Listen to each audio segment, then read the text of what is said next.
À Londres, l'agent de la CIA Bill Popp récupère un sac dans un magasin.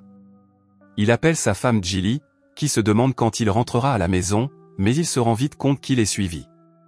Il monte et descend rapidement d'un bus public, perdant ses poursuivants avant de voler une moto. À la station londonienne de la CIA, le chef des opérations Quaker Wells se précipite dans sa salle de surveillance car ses agents ont perdu Bill de vue, mais il le repère rapidement grâce aux caméras, désormais sans le sac. Il repère rapidement un autre suiveur et sort d'une gare avant de monter dans un taxi, mais les personnes qui le suivent communiquent le numéro du taxi à leur chef. Le soi-disant anarchiste Xavier Mdol commence à suivre le taxi. Bill utilise le téléphone portable du chauffeur pour contacter la CIA, qui lui fournit un point de rendez-vous pour son extraction sur un quai. Le chauffeur entre la position dans son GPS, mais Xavier pirate le téléphone portable et modifie l'itinéraire. Lorsque Bill se rend compte de l'endroit où il se trouve, les hommes de Xavier sont déjà à ses trousses. Il tue le chauffeur de taxi et tire sur les pneus. Bill s'enfuit de la voiture et riposte, mais il se retrouve rapidement piégé et à court de munitions, tandis que les hommes de Xavier se rapprochent. Pendant ce temps, une équipe opérationnelle de la CIA arrive au port, mais ne trouve aucune trace de Bill. Bill est rapidement capturé et se retrouve face à face avec Xavier, qui commence à le torturer avec un poinçon, lui demandant de révéler l'emplacement du Hollandais. Bill refuse de parler, alors Xavier continue de le torturer, enfonçant le poinçon électrique dans sa bouche. Lorsque la CIA trouve sa position exacte, Bill meurt malgré leurs efforts. Quelque temps plus tard, le docteur Micah Frank est approché par un agent de la CIA au sujet de ses recherches sur la transplantation de souvenirs de personnes décédées à des personnes vivantes. Ils veulent le faire monter immédiatement dans un avion et ont l'intention de lui faire emporter tout son équipement. Ils ont juste besoin d'un sujet pour son expérience, mais le docteur Frank a déjà un sujet en tête. Dans une prison fédérale de Virginie occidentale, les agents de la CIA découvrent le sujet. Jericho Stewart, un détenu criminel aliéné, incapable de gérer ses émotions ou de distinguer le bien du mal en raison d'une lésion du lobe frontal. Le directeur conduit les agents dans la cellule de Jericho, où celui-ci est enchaîné par le cou au plafond. Ils lui disent qu'il est temps de partir, mais il refuse de partir avant d'avoir pris son repas et donne du fil à retordre aux agents avant d'être calmé. Les deux hommes s'envolent en hélicoptère vers la base aérienne de Dover, où ils rencontrent le docteur Frank et repartent à bord d'un avion militaire. À bord, Jericho est attaché à un lit et doit être mis sous sédatif lorsqu'il apprend qu'il doit subir une intervention chirurgicale. Frank l'interroge sur sa blessure à la tête lorsqu'il était plus jeune et Jericho explique que son père l'a jeté par la fenêtre de la voiture lorsqu'il a appris que Jericho n'était pas son fils.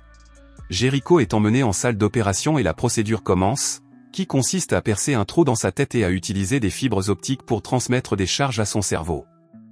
Après l'opération, Jericho se réveille confus et attaché à un lit. Frank veut lui laisser le temps de se remettre, mais Wells veut des réponses immédiates. Il commence à harceler Jericho de questions sur son identité et sur la recherche d'un hacker nommé Jean Stroh, alias le Hollandais, qui a créé un programme wormhole capable de contourner tous les codes informatiques sur ordre de Xavier. La CIA voulait la mort du Hollandais, mais Popp a pensé qu'il pourrait collaborer et a caché le Hollandais dans un refuge avant qu'il ne soit tué. Wells le presse avec colère de faire appel aux souvenirs de Popp pour obtenir la localisation du Hollandais. Bien que Jericho ait des flashs de mémoire concernant le Hollandais, il dit à Wells qu'il ne se souvient de rien. Wells est en colère et déçu, il dit à Frank que le travail de toute sa vie a été un échec et ordonne à ses hommes de se débarrasser de lui. Pendant que les agents s'efforcent de le retrouver, nous voyons le Hollandais quitter le refuge, lassé d'attendre. Il utilise le téléphone d'une laverie automatique pour contacter Jill, la femme de Popp, et lui demande des nouvelles de Popp. Il apprend alors que celui-ci est mort. Jericho est transporté par deux agents lorsqu'il remarque que l'un d'eux manipule un appareil et se méfie. Après avoir roulé pendant un certain temps, Jericho parvient à détacher un morceau du revêtement de la portière passager et s'en sert pour empaler le conducteur dans le cou, lui faisant perdre le contrôle de la voiture, qui finit par percuter de plein fouet un véhicule venant en sens inverse. Le deuxième agent est tué sur le coup, mais Jericho parvient à se remettre et à se libérer. Il retourne en ville et entre dans un fast-food, où il prend le repas d'un client et une boisson dans le réfrigérateur, ignorant les protestations des propriétaires. Dehors, il s'approche de quelques hommes et leur demande de lui remettre leur camionnette. Les hommes essaient de le chasser, mais Jericho les frappe brutalement avant de prendre la camionnette. Il conduit et écoute innocemment de la musique lorsque tous les souvenirs de Popp lui reviennent à l'esprit, accompagnés d'un violent mal de tête. Il trouve une bibliothèque où Popp avait caché un sac d'argent et localise la section spécifique, mais le sac est introuvable. la CIA découvre qu'il s'est connecté à leur système en utilisant l'identifiant de Pop et Wells décide d'en profiter pour localiser sa position et se rend immédiatement compte qu'il suit le Dr Frank. Wells rejoint Frank pour le mettre en garde contre Jericho. Mais Jericho s'approche de lui et lui demande d'autres pilules, car ses souvenirs lui donnent mal à la tête. Il décide donc de se rendre dans une pharmacie. Xavier parvient à localiser Frank et se connecte aux caméras de la pharmacie pour les observer. À l'intérieur, Jericho avoue que les souvenirs de Pop influencent sa personnalité, lui faisant ressentir des choses et s'exprimer d'une manière nouvelle pour lui. Frank explique qu'il commence à ressentir des émotions pour la première fois. Frank veut faire d'autres tests avant que les souvenirs ne commencent à s'estomper dans les 48 heures à venir. Mais en entendant cela, Jericho veut trouver le sac d'argent, avec l'intention de tout dépenser. Pendant tout ce temps, la CIA écoute leur conversation grâce au téléphone portable de Frank. Une fois sorti de la pharmacie, Jericho est agressé par les agents de la CIA, menotté et emmené dans une voiture. Mais Elsa observe la scène et commence à suivre les agents. Désormais séparés, Xavier passe à l'action.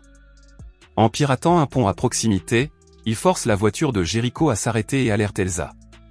Peu après, une équipe de tueurs ouvre le feu sur la voiture, tuant instantanément un agent.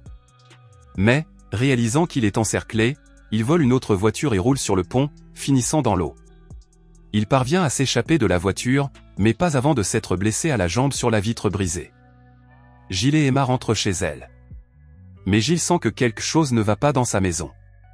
Elle prend un pistolet dans sa cachette et se dirige prudemment vers le sous-sol où elle se retrouve face à face avec Jericho, qui soigne ses blessures. Elle se demande comment il connaît leur nom et Jericho lui explique que les souvenirs de Pop ont été implantés dans son esprit, lui montrant la cicatrice. Elle continue de ne pas le croire, alors il commence à lui raconter des choses que seuls elle et Pop peuvent savoir, lui expliquant que la CIA recherche quelqu'un qui a ses souvenirs. Il promet d'en finir et de laisser la famille tranquille, expliquant que même s'il le voulait, Pop ne lui permettrait pas de leur faire du mal. Jericho s'en va et Gilles et Emma sont en train de nettoyer quand Elsa apparaît soudainement, pointant une arme sur la tête de Gilles et lui demandant où se trouve Jericho. Jericho se rend à la bibliothèque universitaire et accède à la collection de livres rares, où il finit par trouver le sac d'argent caché derrière quelques livres. Il s'apprête à partir lorsqu'il se retrouve face à Xavier, assis nonchalamment, et se souvient de lui grâce aux souvenirs de Pop. Xavier demande à être conduit au Hollandais et Jericho lui indique la direction à suivre. Wells commence à suivre l'équipe du FSB qui se trouve à bord d'un camion en mouvement, ordonnant à ses hommes de rester à distance car il a besoin que l'équipe le conduise au Hollandais. La CIA affronte alors l'équipe du FSB dans la rue, déclenchant une intense fusillade. Xavier menace d'éliminer Gilles et Emma, mais Jericho promet que la CIA n'a pas le Hollandais. Xavier ordonne alors à Elsa de trouver le Hollandais, tandis qu'il s'enfuit.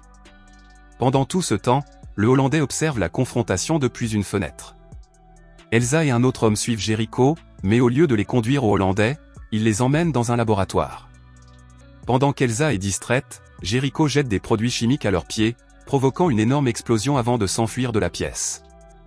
Il trouve ensuite le Hollandais caché dans le bureau de Gilles, qui promet de respecter l'accord conclu avec Pop.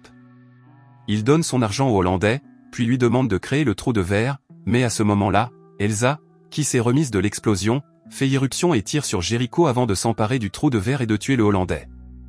Mais Jericho se remet et l'assomme avec un pot de fleurs avant de la frapper brutalement à la tête. Il prend ensuite le trou de verre et vole une ambulance garée à proximité.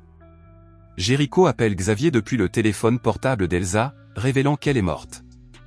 Il a le trou de verre et veut conclure un accord, mais Xavier pense avoir l'avantage et menace d'éliminer Gilles et Emma s'ils ne se présentent pas avec le programme.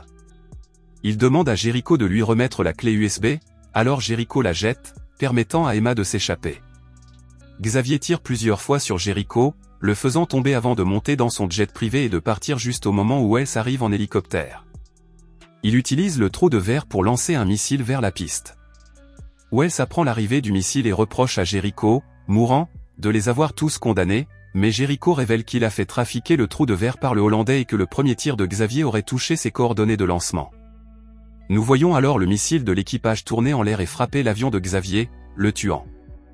Alors que Jericho gît là, les souvenirs de Pop commencent à s'effacer de son esprit. Quelques semaines plus tard, Jericho a survécu à l'attaque, mais il a perdu toute sa mémoire. Wells et Frank font intervenir Gilles et Emma, dans l'espoir de déclencher une partie des souvenirs de Pop.